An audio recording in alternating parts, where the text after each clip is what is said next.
You're about to see some major changes at the beauty aisle. Monday, President Obama signed a bipartisan bill to phase out microbeads from all beauty products by the year 2017. In the latest edition of Popular Science magazine, there's an investigation of the impact microbeads have on our drinking water. Joining us now to explain the dangers is Sophie Bushwick from Popular Science magazine. Sophie, great to see you. All right, first of all, what are microbeads and where do we find them?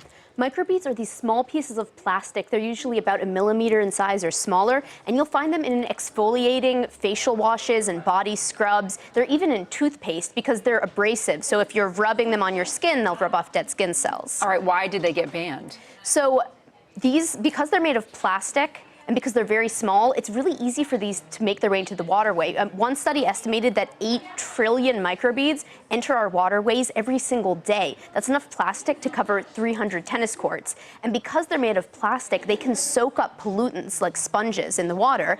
And then if a fish is swimming by and looks at one, they'll say, oh, look, it's a fish egg, and eat it. So fish and other marine organisms are eating these little pieces of plastic, eating the pollutants that the plastics have picked up and the byproducts, and then that is entering the food chain. So if you've eaten a fish that's eaten plastic that had chemicals in it, you could be eating those chemicals. And I understand that you found some of it was even more direct than the food that you eat. Some of it might be what you're drinking as well. So yeah, this isn't just microbeads, but little pieces of plastic are a huge problem. One study found 1.1 million small pieces of plastic in every square kilometer of Lake Ontario. And this is an issue because these small pieces of plastic, it's hard to filter them out, so they even made their way into beer. How long have we known about the detrimental impact, though, of the microbeads? Well, we've always known microplastics are a problem, but it wasn't until, I think, there was a 2012 study that was looking at plastics in the Great Lakes, and they found just how many pieces of microplastic, that's plastic smaller than 5 millimeters, are getting into the water. So environmental activists have pressured some of these big beauty brands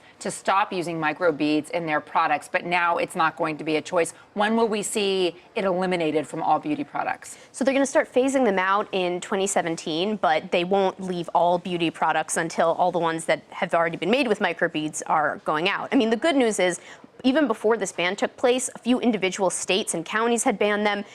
These beauty companies had actually pledged to get microbeads out of their products, to phase them out, even before the bill passed. All right, and we just showed the graphic, but what do we have to look for if you're interested in buying products that are free from microbeads so that you're not contributing to the problem? So most microbeads are made of a kind of plastic called polyethylene or polypropylene. So if you look in the ingredients list of your favorite beauty product and it says polyethylene or polypropylene, or if you look at a beauty product and you see it's got bright colored dots in it, those are microbeads. And if you already have some beauty products in your cabinet right now that have those ingredients in, what do you do with it?